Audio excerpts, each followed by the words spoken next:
Good morning, friends. Today I'm playing with, I know I tend to always use my 8 round, whether it's my Princeton Velvet Touch or this is my brand I have coming out. Can't wait if you want to take a sneak peek at what'll be in there and be notified when they're released, hopefully soon. I'll put the link below. What I'm going to play with today is this little Filbert, which is kind of my second favorite brush. So I'm going to just be playing a little bit with that. I do have my wash and rinse, as you know, really important because watercolors are so transparent. I've got my Meeden little palette, my little ceramic dish to mix in. And I'm using Meeden cold press 140 pound today. That's my go-to paper is the 140 pound cold press. As you know, I typically use these Artisto pads, which I absolutely love, you guys. Keep using them. I'm out again right now. I love, they're kind of like little journals I can refer back to. So I love these. Great texture. Look at the beautiful colors that pop on this paper. So I love this. But today I am using my cold press. This is 100% cotton, just a little step up from the Artisto. And I'll find my link for these for you. And actually also Meeden gave me a little discount for you guys because I buy so much of their paper. So I'll share that with you. I wanted to share kind of a funny little thing. So I had a number of you share your stories that made me giggle because I'm sure I did very similar things in the beginning. When you get this Meeden paper, it's going to have this cover on it. That's like a pale green. All you need to do is slip your finger or a card because this is a block paper, just meaning it's sealed on all 4 sides. So you don't have to tape your paper down, which you would do if you want either a nice clean white border, which is really cool, or you're painting very wet on wet and it's going to keep it from warping. But I've had several funny stories where you guys opened it and started painting on this. This is just kind of a protective sheet. So make sure you remove that. And here we go. Here's our 140 pound cold press. Wonderful texture. I'm also going to be using, aside from my fun little Filbert brush, is the Meeden palette, which you know is a sister company of Paul Rubens, and I adore Paul Rubens. I just happen to be using their bigger set today, but this is the same as that turquoise set I always share with you. It just has the metallics here. I've used this a lot in past tutorials. So it's the same. It just has this extra row of metallics, which is really cool if you love the Meeden palette and you want to step up to those. Really, really cool. Here's a little swatch I did of all of them. So the metallics really are nice. The other colors, you've got, you know, your cool colors, your warm colors, your neutrals, and then you also get these beautiful metallics they have. So let's go ahead and get started. My favorite way to paint is always kind of this wet and wet. So that's a little bit of what I'm going to be painting with today. I'm going to start with my lightest value. So I'm going to start first with very, very light value, probably 80% water, 20% color. And I'm just going to go in here. I'm working in a landscape type format here. And let's just start with our flower here. This is one of the reasons I love this brush. You can use it on its side and look at that. I mean, it basically makes these petals for you. And I'm just doing this little swinging back and forth with it, kind of some little loops here. But look at that. That's one of the reasons I'm kind of disappointed in myself. I don't use this more. I just always happen to grab my round for some reason. But look at how beautiful. I'm going to add some of that Quin Magenta too. As you know, that's really my favorite go-to color. And then just water that down a bit. and just tap in to some of these to get, look at the beautiful colors. So now the other thing I like to do is I'm pretty much rinsing my brush there and tapping it off so it's just damp. And then I'm going to go around, and this is, I'm going to say this is like a peony I'm creating here, which I love, and they're just coming out in the stores again. So I'm pretty happy about that. Now, the more water you go into with your paint, the more water you have in that paint, the more it's going to spread. So if I was to pick up some of that paint and I hardly have any water, it's going to stay put just a little bit more. So playing with that technique is always fun.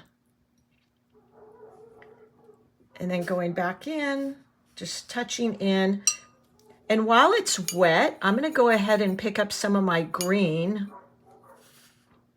and using just the edge of this brush. So I'm holding my brush upright, where with these strokes, I was really kind of holding at 2 o'clock, resting my palm of my hand on my paper and doing this swinging back and forth. With this, I'm just using the very edge, like that, and going to create some of these leaves. And then I want those to blend in a little bit with my flower. My go-to green in the My Lane palette is always their tree green. I just love it. I also like olive green.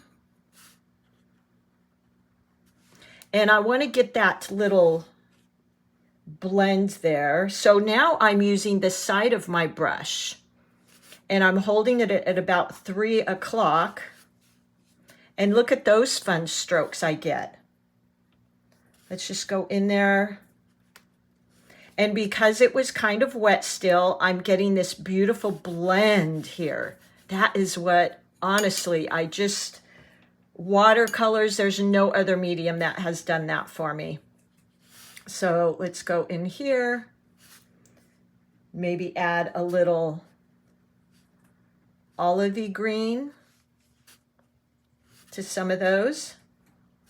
But I love that blend. Now I'm going to wash and rinse my brush, and let's just go in here and add a tiny bit more color. I don't want to get rid of the beautiful white space I've created, so I just really want to go in and add some interest to the leaf edges.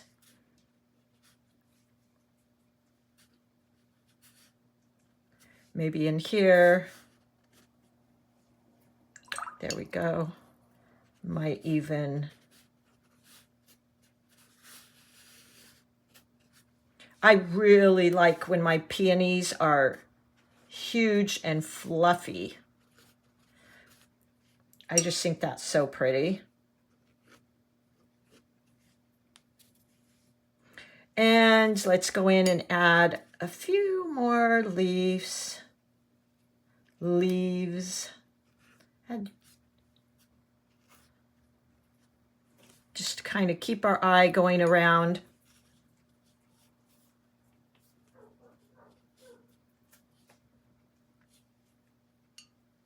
Maybe some leaves coming out here.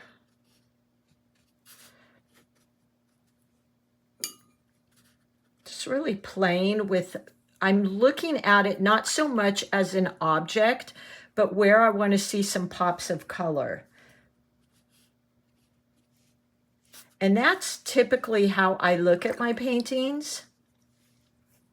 So let's do another fun one maybe up here. How about if we use, oh, let's see what color this one is.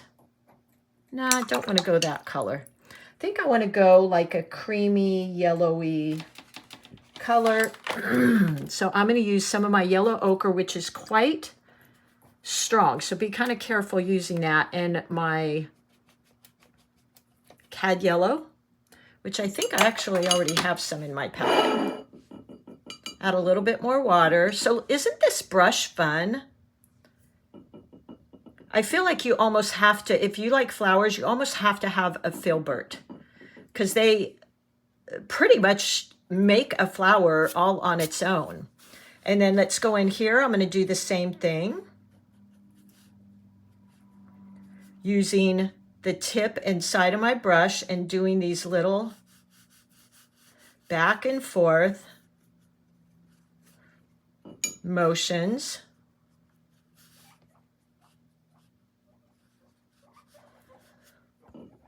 Adding in some darker touches. We can even add in some pink to that. Let's do that just a little bit so we get like this orange, which I really love, because if I'm going to do this yellow flower here, I'm going to have to bring some yellow somewhere else in, or it's really going to look kind of funky.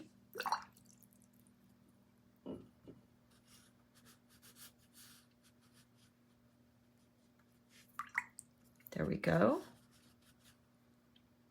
A little bit more of that pink right in the middle. So the more water I have on my brush, the more it's going to blend in there. So you kind of have to decide, you know, what you're going for there. And here is, again, another favorite technique. Sometimes just getting the paper wet and then going in with the color. So here, just getting my paper wet and then going in and adding in color and letting it go where the water is. There we go. I'm going to get a tiny bit more of that pink. Just touch in. Look how beautiful. I should have brought them in here. I have these beautiful yellow roses outside, and they have pink and yellow in them, and they smell amazing, guys. Okay, so the next one I'm going to do is right here, and I almost feel like I need to carry some of this yellow up in here, but let's do this. Let's kind of wet this area and then bring in some of that yellow. So we're kind of spreading it around. And once I get this last flower right here, we'll go ahead and do kind of the same thing. So let's, I feel like I've got these two going that way. I feel like this one I'm going to do like this. Grab some more of that yellow, but then I'm going to go in there and add in a lot of pink. Again, this swooshing back and forth, holding your brush back a little bit. The farther back you hold your brush, the more you're allowing your brush to kind of wiggle around. And then I want to go in and add that pink. Water it down a bit, because I want this to be a little bit more pinkish. So it's bringing in this color here. So I'm twisting and turning my brush. And because this is wet, it's spreading. And I love that look. To me, that is what watercolors draw is for me. So I'm going to let that dry just a bit, although I will add in some leaves here and there. So to use the leaves, I'm going to use the tip of the brush, light pressure, and hold my brush a little bit more upright.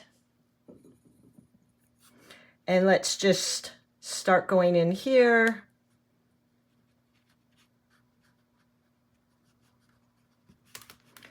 Oops, sorry for that camera shake, guys. And just kind of playing with where I feel like I want to see color. Then maybe a tiny bit of that olivey green, just to add some interest. So when I'm doing this type of technique, I'm really looking for where my eye feels like it wants some color versus the actual item that I'm painting. Now I can pick that up if I didn't like that, which I kind of didn't, but you know what? Sometimes you got to go through that, that panicky thing and just kind of go with it a bit. What I'm trying to do is make this a little bit more coherent. I could even add in some yellow to that so that we're not so yellow and purple on the other side. And actually what I could do is let me grab my 8 brush and let's just go into the center. I'm going to use a little bit of a warmer yellow, which is like a yellow sienna, but look how nice and warm that is. And I'm just going to go into the center here and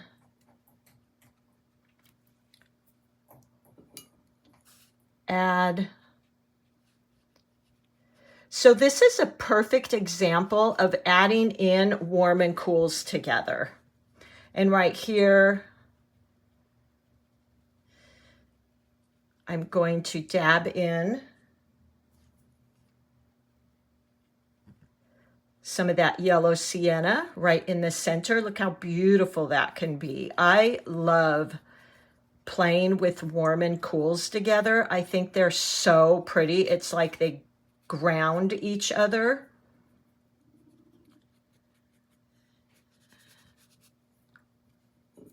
Just add in a little bit more here.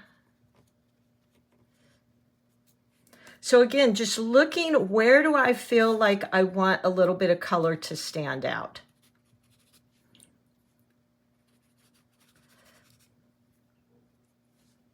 There we go. Now I'm going to put a few little berries around in this color just to make that color not look like it was so heavy on that side. And if you don't like something, you can always pick it up.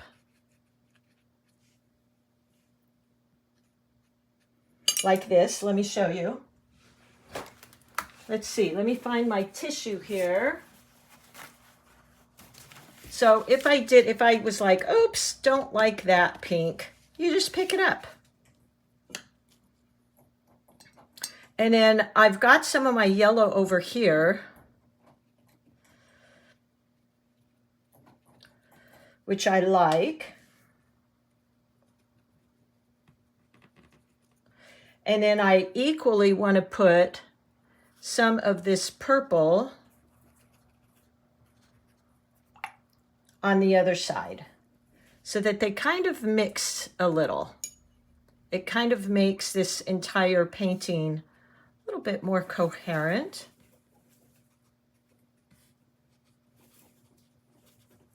So again, I'm just working with how I can add in some of these colors. If I don't want those quite so spotty, I can wet my brush and kind of blend. So there you go. I think I've got a lot of movement. because I added in the purple on this side, it doesn't, your eye doesn't just stop right there. It kind of spreads around a little bit. Let me grab a little bit more of that. And maybe add some in here.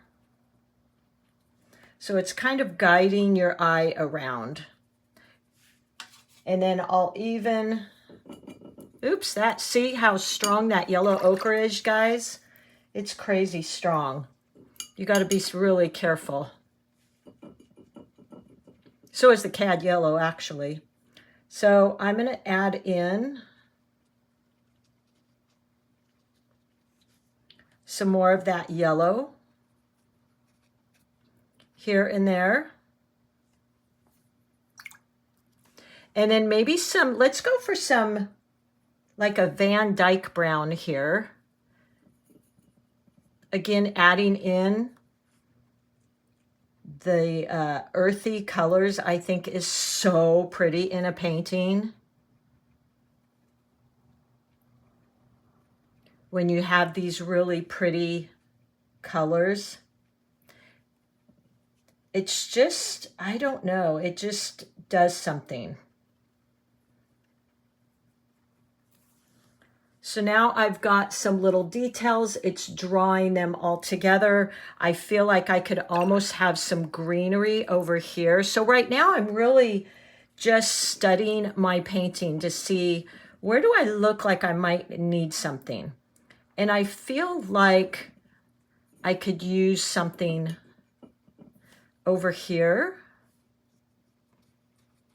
Oops, you know what? I want my Filbert again. And I'm using just that tip. I mean, I could just keep going here, and sometimes I do that. Again, looking at where do I feel like I want some more green or different colors.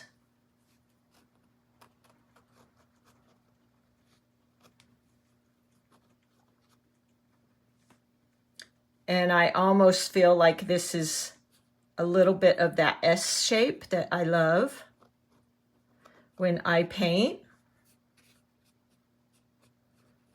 Just turning, swooshing my brush, letting it blend. So I think I'm done. I think I'm going to stop right there. The only thing I might add as I'm looking at it here is just a tiny bit of this darkness in here.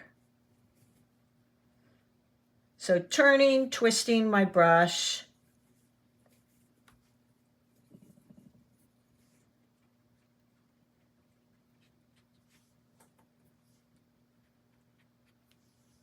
Like that. And I think this is just beautiful. I'm really happy with it. These are so fun to play with. So I can't wait to share these brushes with you. I am going to try using my Filbert brush more in some tutorials so you can see how it works. I've also got that wonderful cat tongue. Can't wait to share that. I've got an angle, and I've got this large, I haven't even showed this one to you because the handle is the wrong color. That was our first attempt, by the way, at this hot pink. And you can see, no, not even close to what I wanted. So, but this is the brush. Isn't that gorgeous? It just feels good in your hand. So there you go, you guys. I hope you enjoyed that. And I hope that gave you some ideas with the Filbert brush, because I think the Filbert brush is really a fantastic brush to have in your kind of art supplies and arsenal.